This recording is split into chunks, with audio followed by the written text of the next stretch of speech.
Right, so this is the time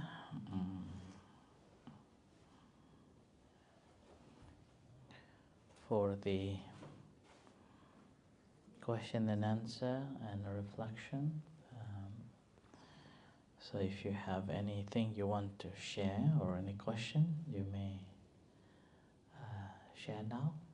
The floor is yours before I speak. Okay, so if nobody is speaking, this is my time. Say that? Okay?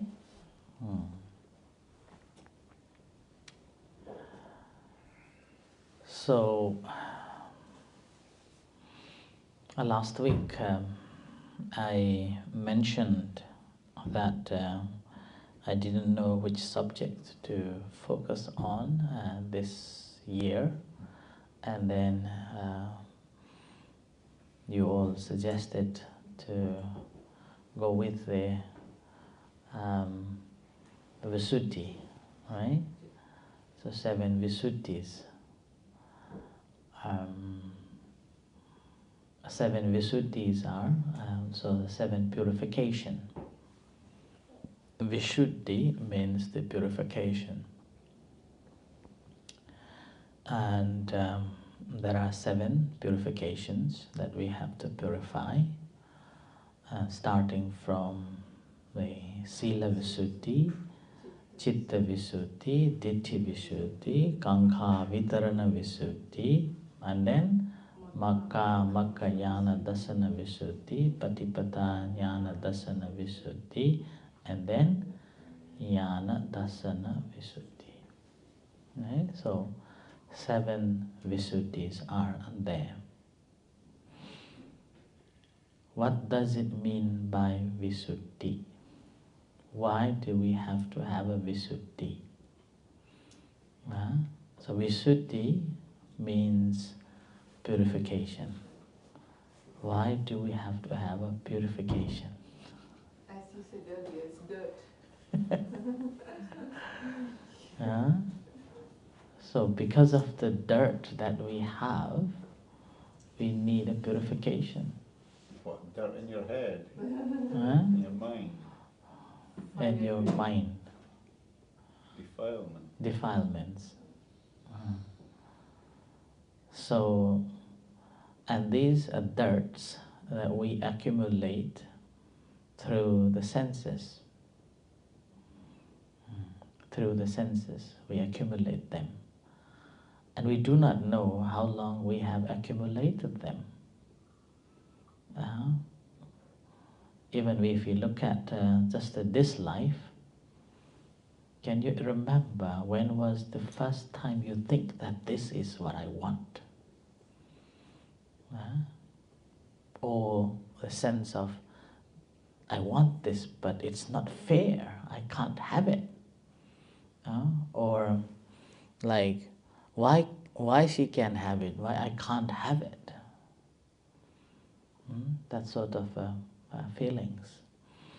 And then, meantime, in our society,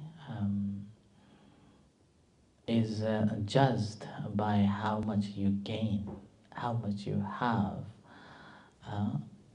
So with that, we are taught to accumulate as much as possible, or get wealth or wealthy, or become a rich. So you will be judged by that. So with that, our parents, our society enforce us indirectly to go on to the good education, so that you can have a good job. When you have a good job, so you will have a good house. When you have a good house, you will have a good car, a good everything becomes a good.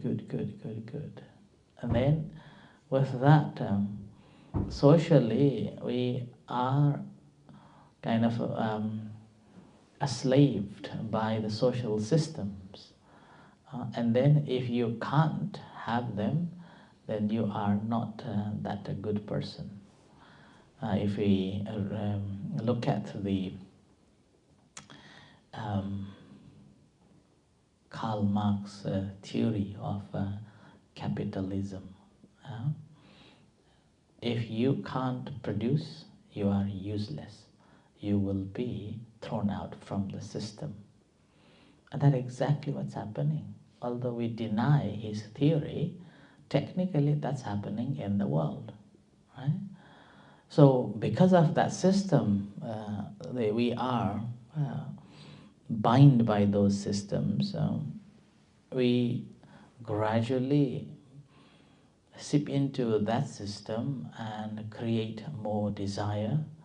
And whatever we see things, whatever we come across, we try to judge it straight away. This is good, that is bad, I want this, I want that, I don't want this, I don't want this, like that. So, as a result, we collect so many dirts. Even this life, we have collected so many. And we hardly notice that.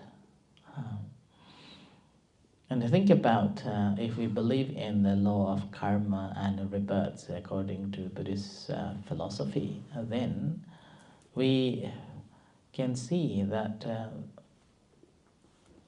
hundreds of thousands of a lifetime we have reborn, and then we have subconsciously saved those unwholesome deeds into our consciousness, in our long-term memory, saved without we knowing it.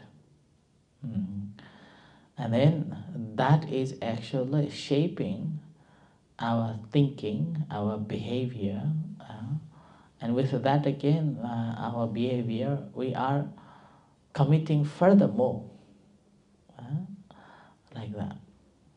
So, the beauty is that when we manage to calm the mind down, these things will come up bit by bit. It's like bubbles coming out from the surface of the lake or the water. It comes up. As the mind settled, it just comes one after another. It bubbles up. Now the practice of a meditation is to recognize those things and then taking them objectively and let them go, not engaging with that. So like that. And that's how we are purifying. This is the way to purify our mind. We do not know how much dirt that we have accumulated in our hearts. So heart as a language, but Buddhist terminology is a consciousness, a vijnana. Yeah? We do not know how much we have accumulated that, and how much it is affecting our day-to-day life too. So that is the reason why we have to purify. This evening, when I was listening, this Dhammakara, he mentioned this very beautiful simile. He said that when you go to toilet, how many times you clean? How many times you clean? Sink, let's say sink. He was talking about the sink. After you have used, do you clean that sink? So he started saying that, do you clean daily, or do you clean weekly, or do you clean monthly? So if you clean a daily, then there will be a less dirt. Easy to clean it, dry, straight away. Now if you clean it weekly, then you have to put a little bit of an effort to clean it because it's already jammed, but not that sticky yet. But if you clean it monthly, then you have to have a detergent, and you have to soak it, and then you have to rub it, and then probably you're thinking, why I have to do it? Why somebody can't do it like that? So that's the same thing with our life, in our consciousness, that um, how many times do we accumulate those things? And how many times do we clean? Like I used to give a simile of clothes. So how many times you wear your cloth in a day? Do you wear it same cloth tomorrow? Nara? Do you wear it second tomorrow? No? Why not? It's dirty.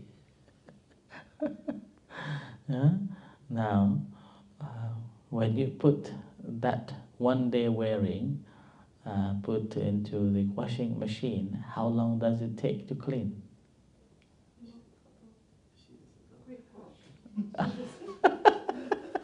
You never put in your washing machine.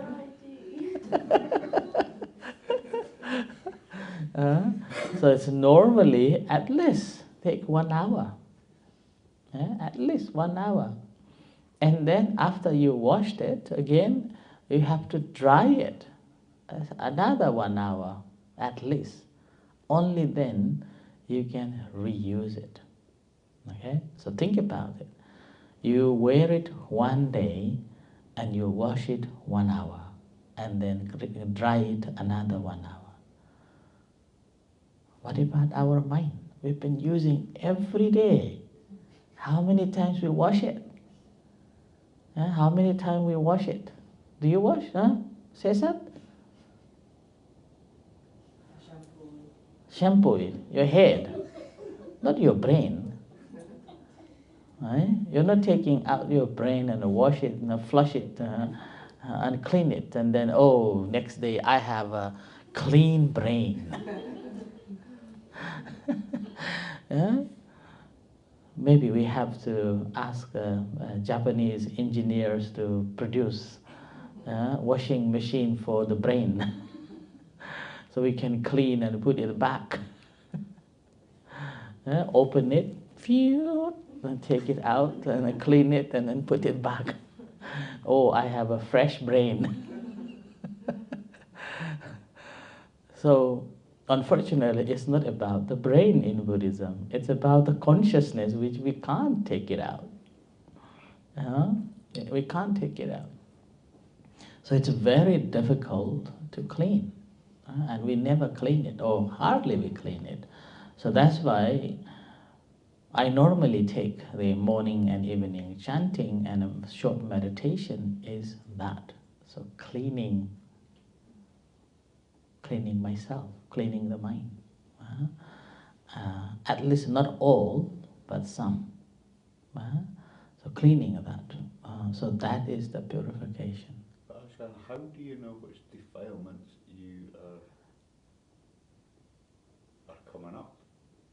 And what do they come in the form as?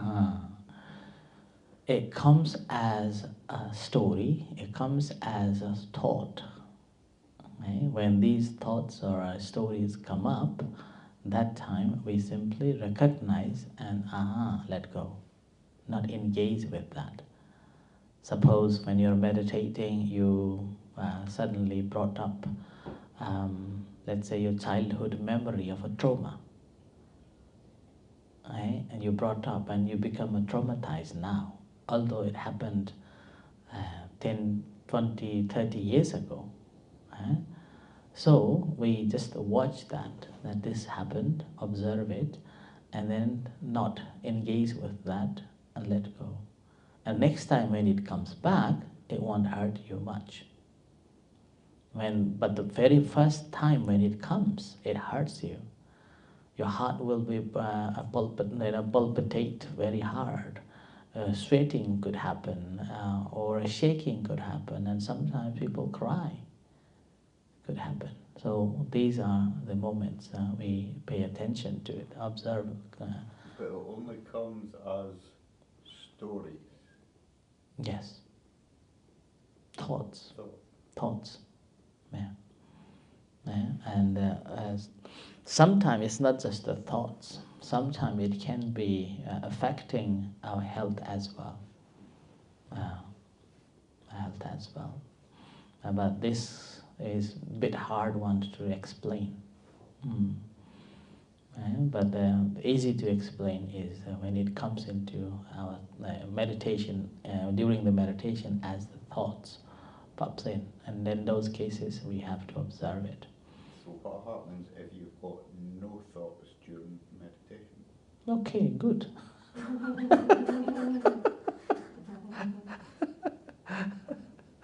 Alright, so like that.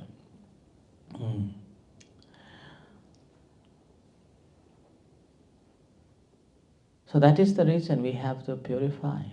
There's so many things we save it.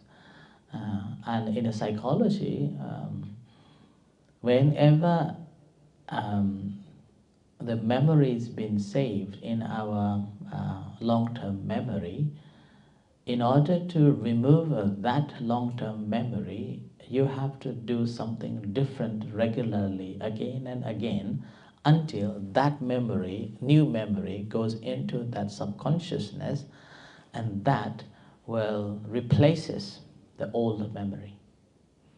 And that's how the new memory starts in our consciousness. And that is actually quite similar to the Buddhist concept that we have to accumulate the good things again and again, that whatever wrong, whatever negativities or the unwholesome things which is saved in our subconscious, the consciousness gradually fades away. Fades away doesn't mean it is not there, but it fades away like salty water. You put a lot of water in, and the saltness will eventually become a very like a no salt, like that. So that is another reason why we are encouraged to perform wholesome deeds, so that we are replacing whatever the unwholesome mental state are there in our consciousness. So that is how we need to. That's the reason why we have to purify. Are you talking about unshared kills or not the day-to-day life? It's like deep down kind of thing. Yeah, at the moment I'm not going into that Anusaya yet, but just the general. Right? So, and that's how then we need to purify that. Right? And that is the Visuddhi. Right? So if the thoughts or the stories are harmless, they are good thoughts or good stories, is there a need to purify? How do you say that that is a good thought? How do you define? I think don't engage, right? Whatever, whether it's good or bad, don't engage with it. First, she wants to know the good thought. Why? How do you define the good thought? Yeah, like doing good to others. That's not the thought. It's in your mind you think. Okay, So, I mean, say you plan something good or giving dana, likewise, or helping someone. So you still keep thinking in your mind, you're planning it. So those things are harmless. So, when we are meditating, suppose in your thought, so in a meditation, you have a thought of doing good thing. Yeah? It comes up. Not during meditation. Oh, that's a separate thing. That's a separate thing. Okay, that's a separate thing. So when you are not meditating, if you have a good thoughts, good. That's good. Okay? But in a meditation, if any thought comes, you have to deal it neutrally. Right? So now when we are meditating, suppose come a good thought, then what happens? Still distracted. Distracted, Uh-huh. Still distracted. So you will be engaging, wow, wonderful. So emotionally you're gone. Right? And if a negative, what happens? Feeling down and angry start. Why? Why did it happen? Goes on again. Right? So that's why in the practice of a meditation is we observe them objectively that this has arisen, nothing to do with that, because that thought linking to the past, which already happened. And so just leave that. Yeah, you understand now? So that is now if we do not purify ourselves the greed, hate, delusion, what happens that whenever we see things, whenever we hear or whatever the senses comes to contact with that objects, that very moment it will be driven by greed, hatred and delusion. And then we engage with that. And that engagement, again, eventually what happens that now first we will be breaking the rules. Sila. So that is the reason why we have to purify ourselves to find the happiness or a liberation. So that's why it's called a Visuddhi. And Visuddhi, now the first one is a Sila Visuddhi.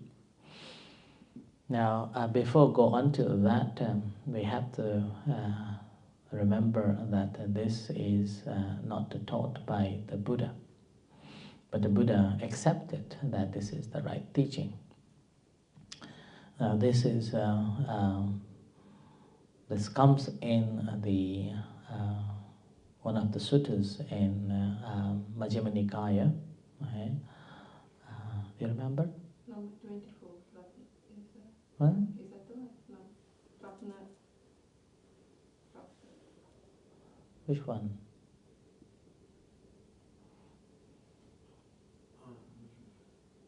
Huh? Satish? Did you say the other day? Yeah, you said that, but you said was about this. Ratha Vinita Sutta. Yeah. Okay. And the monk's name is?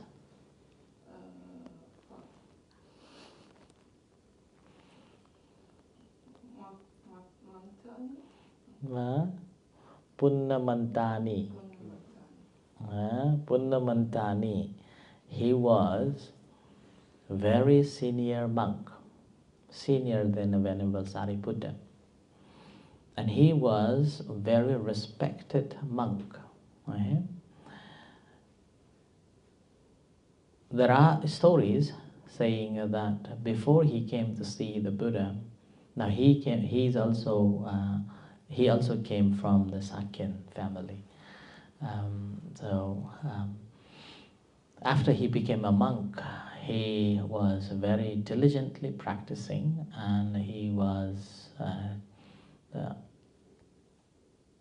also kind of enlightened, and the way he speaks more onto the teachings that he lives a very simple life and he teaches a simple life.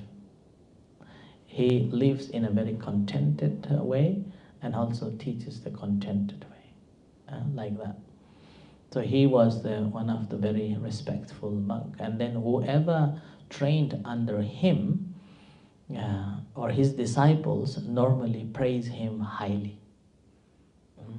Praise him highly. Even like some monks lived with him and went to see the Buddha, and then when the Buddha asked that who is your teacher or under whom you were trained, then when they say to the Buddha or even the Venerable Sariputta or Ananda, then that they trained under the Venerable Punnamantani, then everybody feels like, wow.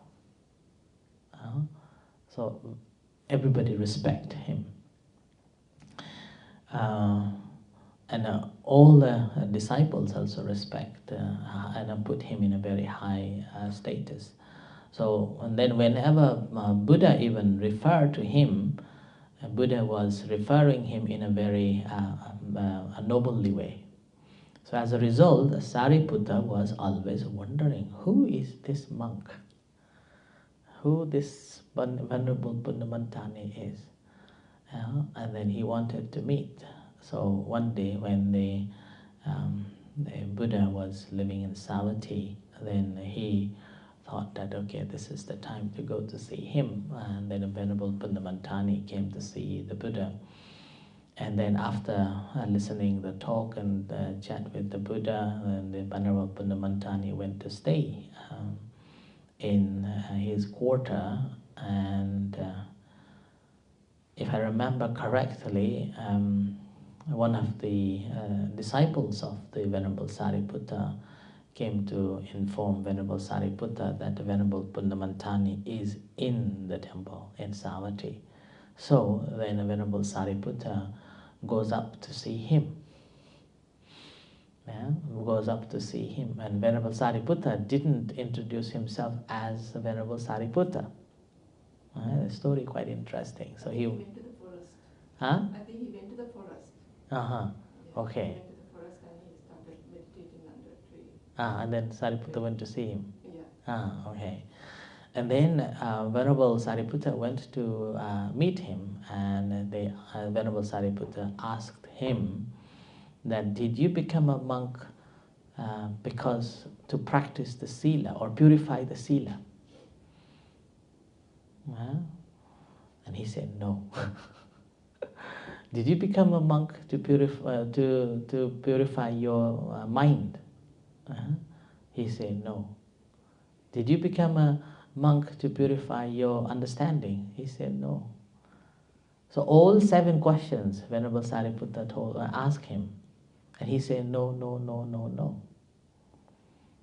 He didn't become a monk to purify these 7 Visuddhis.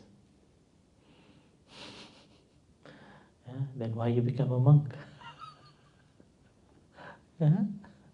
Why do you think he became a monk? Say so?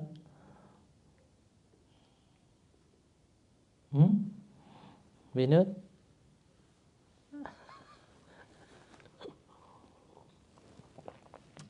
I am old, so I can't work. I become a monk, so I don't need to work, and I can just sit and meditate, and somebody will bring a food for me.